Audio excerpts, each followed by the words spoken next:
బాబోయ్, నిజం చెప్పాలంటే నేను నిన్ను పెళ్ళిలో చూసినప్పుడే నీకు పడిపోయా.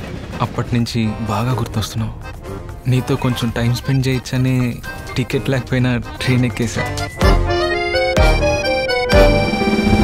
రీను, విననట్టు నటిస్తున్నావు కదా.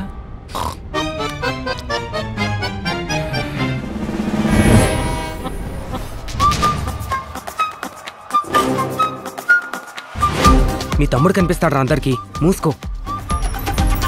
ప్రేమ మనిషిని గుడ్డోనే కాదురా, మరి మెంటలోని కూడా చేస్తుంది. నేను హైదరాబాద్ వదిలి అసలు ఉండలేకపోతున్నాను రా. ఎందుకు? ఎందుకంటే నా మనసు అక్కడే వదిలేసి వచ్చా కాబట్టి. ఈ ఫ్రెండ్ జోన్ అనేది కుమారి ఆంటీ లాంటిదిరా.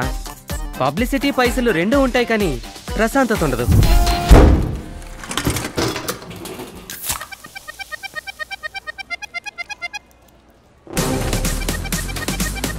అరే అదొక పెద్ద ఐటమ్ రా.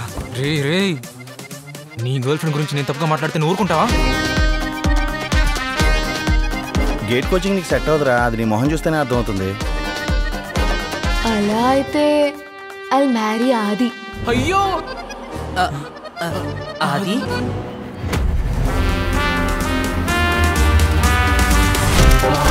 రీనుక్ వయసులో పెద్దోడు, తెలివైన వాడు, వెల్ సెటిల్డ్ అయిన వాడు కావాలి.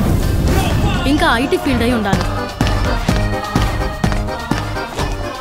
వాడు హైటెక్ City IT employee. Acknowledgement EOD I'm audible అని ఏదో ఒకటి చెప్పి నిన్ను ఓవర్టేక్ చేస్తాడు.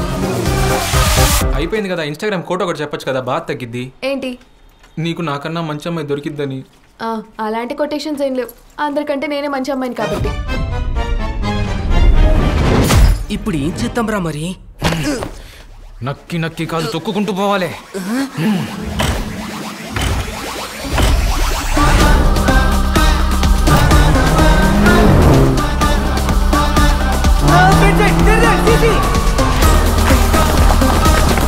ఇంకా చాలా అప్పు సచిన్.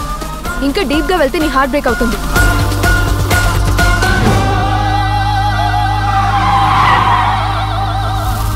అమీర్పేటలో అన్ని కోచింగ్స్ ఇస్తారుగా, అమ్మాయిలు ఎలా పడేలా కూడా నేర్పిస్తే బాగుండు.